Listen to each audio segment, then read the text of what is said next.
ಜಮೀನ್ದಾರರಿಗೆ ಮಾತ್ರ ಓಟಿನ ಹಕ್ಕು ಕೊಡಬೇಕು, ಇನ್ ಕೆಲವರು ಹೇಳಿದ್ರು ಗಂಡಸರಿಗೆ ಮಾತ್ರ ಓಟಿನ ಹಕ್ಕು ಕೊಡಬೇಕು. ಅಂಬೇಡ್ಕರ್ ಏನ್ ತೀರ್ಮಾನ ಮಾಡಿದ್ರು ಗೊತ್ತಾ?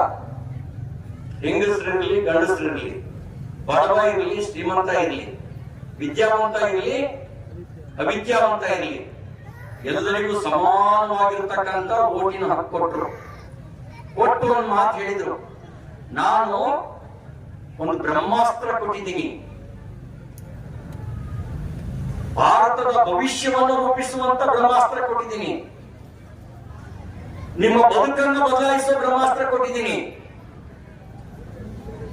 ಕಳ್ಳರು ಕೈ ಕೊಟ್ರೆ ಭವಿಷ್ಯ ಡಮಾರ್, ಮೋದಿ ಅಂತವ್ರ ಕೈ ಕೊಟ್ರೆ ದೇಶನೂ ಉದ್ಧಾರ ಆಗುತ್ತೆ, ನಾವು ಉದ್ಧಾರ ಆಗ್ತೀವಿ. ಅದಕ್ಕೆ ನಾಳೆ ಅಂಬೇಡ್ಕರ್ ಜಯಂತಿ ಇದೆ. ನಮ್ಮ ಕೈ ಕೊಟ್ಟಿರೋ ಬ್ರಹ್ಮಾಸ್ತ್ರವನ್ನ ಯೋಗ್ಯ ವ್ಯಕ್ತಿ ಕೊಡಬೇಕು. ನಾನು ಕೇಳಿದ್ದೀನಿ, ಮಲ್ಲೇಶ್ ಬಾಬು ಒಳ್ಳೆಯ ಮನುಷ್ಯ, ಅವ್ರ ತಾಯಿ ಮಂಗಮ್ಮನವರು, ನಾವು ಹಿಂದೂ ಒಂದ್ಸರಿ MP ಕ್ಯಾಂಡಿಡೇಟ್ ಮಾಡಿದ್ವಿ. ಅವ್ರ ತಂದೆ ಮುನ್ಸ್ವಾಮಿ ಅವರು